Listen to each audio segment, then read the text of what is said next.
మీ పరిస్థితి ఎట్లుందమ్మా? రాత్రి 1 గంటకండి. అప్పుడు లేచేసరికి నీళ్లు వచ్చేసినాయి, ఇంట్లోకి మంచాల దాకా వచ్చేసినాయి. పిల్లలు 2 చిన్న పిల్లలు, వాళ్ళని బయటికి తీసుకొద్దామన్నా గానీ మాకు ఏం చేయాలో తెలియట్లేదు. మా ఆయనకి నాకు అసలు ఇంకా మంచాల మీద అలా కూర్చోబెట్టుకుని పిల్లల్ని అవి మొత్తం తడిచిపోతుంటే అలా చూస్తూ ఉండిపోయాం. ఏం చేయలేని పరిస్థితి. అప్పుడు ఏం చేయాలో కూడా తోచలేక మేము ఈ నీళ్ల గురించి పోయినసారి చెప్పాము, మళ్ళీ ఇప్పుడు చెబుతున్నాం. ఆయన ఎవ్వరు పట్టించుకోవట్లేదు. నీళ్లు పోయే దారి చూడట్లేదు. మాకు ఇది ఒక్క సహాయం చేయండి, నీళ్లు పోయే దారి చూడండి. ముందు మాకు ఇది ఒక్క సహాయం చేస్తే చాలు. మాకు ఏ నిత్యావసర సరుకులు అయిపోయినా పర్వాలేదు, తినడానికి తిండి నీళ్లు అయిపోయినా పర్వాలేదు, నీళ్లు పోయే దారి చూస్తే చాలండి. ఎన్నిసార్లు చెప్తున్నాం కానీ ఎవ్వరు పట్టించుకోవట్లేదు. ఒక్కరు కూడా పట్టించుకోవట్లేదండి. వస్తున్నారు, చూస్తున్నారు, ఆ పైనుంచి చూస్తారు, అక్కడికి వెళ్తారు, దిగి రారు, ఎవరు పట్టించుకోరు. పోయినసారి విజయవాడ అదంతా పంచారు అని మాకు ఏ రూపాయి ఇవ్వలేదు, ఏమి ఇవ్వలేదండి. అన్ని ఎప్పుడు ఆస్తి నష్టము, వస్తువుల నష్టము, తిండి అన్ని సరుకులు అన్ని నష్టమే తప్ప మాకు ఏ ప్రయోజనం లేదు. సార్ ఇది చిన్నకాకాని గ్రామం, మంగళగిరి మండలం, గుంటూరు జిల్లా. సార్ మాకు నైట్ 9 గంటల కాడి నుంచి వర్షం స్టార్ట్ అయిందండి. అది 11 గంటలకల్లా ఇంకా ఎక్కువైపోయినాయి. లోపలికి ఇంకా పక్కన వాళ్ళు వీళ్ళు అంతా అరుచుకొని పిలుచుకొని ఒక్కొక్కళ్ళు అమ్మాయి ఎవరన్నా బాగున్న వాళ్ళు ఇంటి లోపలికి రండి, మా ఇంట్లోకి రాపకండి అని అన్నారండి. కరెంటు లేదు సార్, ఇంట్లో పాములు, ఆల్రెడీ ఫ్రిడ్జ్లు, బండ్లు అన్ని మొత్తం సైలెన్సర్లోకి నీళ్ళు అయిపోయి మొత్తం అంతా పోయినాయి. ఏమీ లేదు సార్, ఒకరికొకరికంటూ ఏమి మాట్లాడుకుంటాం లేదు, ఏమీ లేదు. తెల్లారేసరికి ఉంటామో ఉండలేదు. పోయిన సంవత్సరం కరెక్ట్ గా ఇదే టైంలో లోకేష్ గారు వచ్చారు. అమ్మ మేము రాగానే ఫస్ట్ మీకేనమ్మా చేసేదని కూడా మాట ఇచ్చి హామీ ఇచ్చేళ్ళారు సార్. ఫోటోలతో సహా ఆయన మాట్లాడిన మాటలతో సహా అన్ని ప్రూఫ్లు ఉన్నాయి. మరి సంవత్సరం వచ్చింది, ఇప్పటి వరకు ఏమీ లేదు సార్. మాకు ముందు ఈ రోడ్డు కావాలి, పిల్లలు వెళ్ళటానికి లేదు, ఏమీ లేదని చెప్పని బాధపడుతున్నాము. రోడ్డు కావాలి, మంచినీళ్లు కావాలి సార్. మీరు చెయ్యాలనుకుంటే చెయ్యండి. ఎవరి మీద మాకు కోపం లేదు, ద్వేషం లేదు, ఏది లేదు. ఆయన మీద లేదు, ఈయన మీద లేదు, ఎవరి మీద లేదు. మేము అందరం ఒక తల్లి పిల్లలు లాంటి వాళ్ళమే. ఏదన్నా చేయగలిగితే న్యాయం చేయండి సార్, అంతే. మా మీద కనికరి ఉంచి దయచేసి ఈ నీళ్లు, ఈ జనాలు, ఈ పిల్లలు మాకు సహాయం చేయండి. ముందు ఈ నీళ్ళని నైట్ ఏమైద్దో ఏం జరిగిద్దో తెలీదు. త్వరగా చూస్తే మట్టికి మమ్మల్ని నీళ్ళ నుంచి మట్టికి మమ్మల్ని రక్షించండి. కనీసం తినేదన్నా మాకు దయించి చూడమని మిమ్మల్ని కోరుచున్నానండి ప్రభుత్వాన్ని. మంచినీళ్ళు లేవండి మాకు, పొద్దున్న నుంచి మంచినీళ్ళు లేవు. 1 గంట నుంచి మేము నుంచోనే ఉన్నామండి. ఇళ్లలో మంచాల మీద కూర్చున్నా కూడా మంచాల మీద కూడా నీళ్లు వచ్చినాయి. ఇక ఈ పక్కన ఎవరైనా మెరకుండా వాళ్ళు ఫోన్ చేస్తే అక్కడికి వెళ్ళి అక్కడ ఉన్నాము. ఇక మొత్తం ఇంకేమి లేవు. ఇంట్లో నిత్య వస్తువులు మొత్తం అయిపోయినాయి, మొత్తం తడిచిపోయినాయి, మొత్తం బయటికి వెళ్ళిపోయినాయి ముందు. ఇక ఇప్పుడు ఏం చేస్తాం, మంచినీళ్ళు తాగడానికి లేవు, ఏమి లేవు. ఏది బోరు కొట్టుకున్నా కూడా ఏ నీళ్లు వస్తున్నాయి. ఇక ఎడ తాగాల ఒగ్గ పట్టుకుని మేలకుండా ఉన్నామండి. అదే ఎండొస్తే ఉండేవాళ్ళం కాదేమో. ఈ చల్లగా ఉంది కదా, కొద్దిగా మంచినీళ్ళు అంత ఇది లేదు. తెచ్చుకోవడానికి కూడా బళ్ళు ఎవరు రాలేదండి ఇంతవరకు. మళ్ళీ వస్తుందండి ఈ రాత్రి, మళ్ళీ అదే పరిస్థితి. మరి ఉంటామో ఉండమో కూడా మాకైతే తెలుస్తున్నా, మా భయం వేస్తుంది.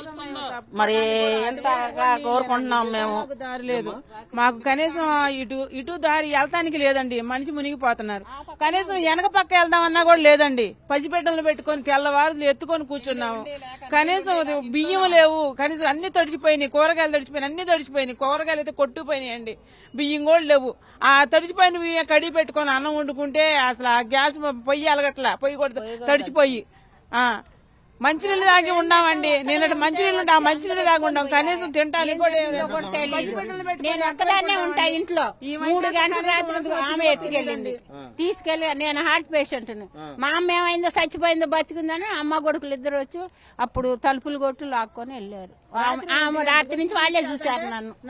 మరి ఎక్కడ మంచినీళ్ళు కూడా లేవు. 10 రూపాయలు ఇచ్చి మంచినీళ్ళు, ఇడ్లీ తెచ్చి పెట్టమన్నా కూడా తెచ్చి ఇచ్చే దిక్కులు. మరి ఏం చేయాలో తెలియట్లా. ఈ రోడ్డు ఒకటి బాగు చేపించి మంచినీళ్ళు వేపిస్తే చాలు మాకు. ఈ రోడ్డు బాగు చేయాలి, మంచినీళ్ళు ఒకటి. 9ంటికి స్టార్ట్ అయింది. మాకైతే మేము ఎప్పుడు లాగా వచ్చింది కదా, కొంచెం మోకాళ్ళతో వస్తేలే పోతేలే అనుకున్నాం. మా అయితే బాగా అంచు నీళ్ళండి. ఏదైనా గట్టి వాన వస్తే పారి గొడవ కూడా లేదు, ఇంటి మీద గుండానే పారుతాయి. నైట్ 1:30, 2 అప్పుడు మా పక్కింటి ఆవిడ లేపింది. సడన్ గా చూస్తే ఆటోలు అన్ని మునిగిపోయినాయి, బండ్లు అన్ని మునిగిపోయినాయి. వాకిట్లో నిండా ఇక్కడ నడు నోతులు పైకి వచ్చినాయి. మా గేదెలు ఉంటాయండి, కట్టేసి ఉన్నాయి. అసలు రేత్రి ఎలా చేయాలో తెలియదు. ఎలా ఇటు వెళ్తాకి ఉండదండి, అటు వెళ్తాకి ఉండదు. ఎటు వెళ్ళాలో తెలియదు. ఆ రేత్రి కాడ గేదెలను అన్నిటిని వదిలేస్తామండి, అటు పైకి వెళ్ళిపోయినాయి. మరి పిల్లలు చూస్తే చిన్న చిన్న పిల్లలండి. మరి ఎక్కడికి వెళ్తాకి మాకు లేదు, అటు వెళ్తాకి లేదు, ఇటు వెళ్తాకి లేదు. రేత్రి అయింది. అంతకుముందు అయితే పొగులొస్తే పిల్లలు తాళ్లు పట్టుకొని మమ్మల్ని జారేశారండి. ఇప్పుడు మాకు రేత్రి కూడా ఆ సహాయం కూడా లేదండి. మరి మేము ఎప్పుడైనా ఇన్నాళ్ళ నుంచి ఉన్నాం కానీ ఏ రోజు కూడా ఇంత వర్షాన్ని చూసాం కానీ అన్ని ఇన్ని నీళ్లు రాలేదు. ఈ పోయిన సంవత్సరం వచ్చిందంటే ఏదో అలా వచ్చిందిలే అంటే ఈ ప్రభుత్వం ఏదో చేసిద్ది అని ఇంత ఏదో కొంచెం ఆశతో ఇలా ఉంటున్నామండి. మొన్నటిదాకా ఇంత ఇబ్బంది అనిపించలేదు. సడన్ గా నైట్ 2ంటికి చూస్తే అసలు నీళ్ళలో దిగితే వణుకొచ్చేసింది, భయం వచ్చిందండి. అసలు ఎటు వెళ్ళాలో తెలియదు. ఎంత చూస్తే పాములండి ఇళ్లలోకి వచ్చేస్తున్నాయి. కూర్చోటాక లేదు. పిల్లలందరినీ పెట్టుకొని మంచాల మీద ఎందాక మంచాల మీద ఎన్నని చేసుకుంటామండి. తినే వస్తువులు అవన్నీ పైకి వేసుకొని కూర్చొని 2ంటికా నుంచి తెల్లారిందాక నీళ్లు పోలేదండి. అట్టగే కూర్చొని ఆ నీళ్లు పోయిన దాకా శుభ్రంగా నీళ్లు పోయినాక పొద్దున పూట పిల్లలు పడుకున్నారండి. నైట్ అంతా ఎంతో ఇబ్బంది పడ్డాం. మంచినీళ్ళు లేవండి. మాకు వర్షాలు వస్తాయి, నీళ్లు కొట్టుకోవాలని తెలియదు కదండి. ఎప్పుడప్పుడో బోర్లు కొట్టుకుంటాం. ఏ పూట బింది ఆ పూట కొట్టుకొస్తాం. నైట్ మంచినీళ్ళు తేలేదు, నేను మర్చిపోయాను. పొద్దున్నే వాటర్ తాగుదామంటే అసలు ఎర్రగా వస్తున్నాయి. ట్యాంకీలో నీళ్లు పట్టి కొంచెం కాసి పిల్లలకి అయ్యే పెట్టానండి. ఇప్పుడు తాగటానికి నీళ్లు కూడా లేవు. మరి వెళ్దామంటే బండి కూడా రోడ్లు అతనికి వచ్చినప్పుడు అడుగుతున్నారు, రోడ్డు బాగు చేయమని అడుగుతున్నామండి. ఒక రోడ్డు ఒకటి మాకు బాగు చేయమని ప్రభుత్వం అడుగుతున్నారు. 50 సంవత్సరాలు నమస్తే అండి. సార్ నా పేరు ఝాన్సీ అండి. రాత్రి 9 గంటల నుంచి చిన్నగా వర్షం స్టార్ట్ అయిందండి. మేము ఇప్పుడు ప్రజెంట్ అయితే చిన్నకాకాని దగ్గర NRI మంగళగిరిలో మేము ఉన్నామండి. రాత్రి 9 గంటల నుంచి బాగా చిన్నగా వర్షం స్టార్ట్ అయింది. మేము పడుకున్న తర్వాత మధ్యరేతుల్లో 2 గంటల కాడ నుంచి బాగా ఎక్కువ వర్షం ఎక్కువైపోయింది. మేము సడన్ గా అందరూ ఒకరికొకరు ఇంటి చుట్టూ అందరూ అరుచుకుంటూ ఉండేసరికి మేము బయటకు వస్తే మా మంచాల కిందకి బయట అంతా నీళ్లు వచ్చేసేసి ఏమీ చేయలేని పరిస్థితి. ఈ కాలనీలో మేము కనీసం 30 సంవత్సరాల నుంచి ఉంటున్నామండి. మాకుంది ఒకటే లైను, ఎటువైపు వెళ్తానికి కూడా వేరే ఆప్షన్ కూడా మాకు లేదనమాట. ఏదైనా 2-3 లైన్లు అన్నా ఉంటే మా బజార్లో ఉన్న పిల్లలు ఎక్కడికైనా బయటకు వెళ్ళడానికైనా ఏమైనా నిత్యావసర సరుకులు తెచ్చుకోవడానికన్నా ఉంటుంది. మాకుంది ఒకటే లైన్ కాబట్టి మేము ఎటు వెళ్ళలేము, ఏమీ తెచ్చుకోలేము. ఈ రోజు మరి కనీసం పురుషులు బయటికి వెళ్ళి తీసుకురావడానికి కూడా ఏమీ లేదనమాట. రాత్రి నుంచి ఎలా ఉన్నామో అలానే ఉన్నాం. పిల్లలు స్కూల్కి వెళ్ళడం కానీ కాలేజీలకు వెళ్తాం కానీ మరి ఈ గ్రామంలో ఉన్న వాళ్ళు ఉద్యోగాలకు వెళ్తాం కానీ ఏమీ లేదు.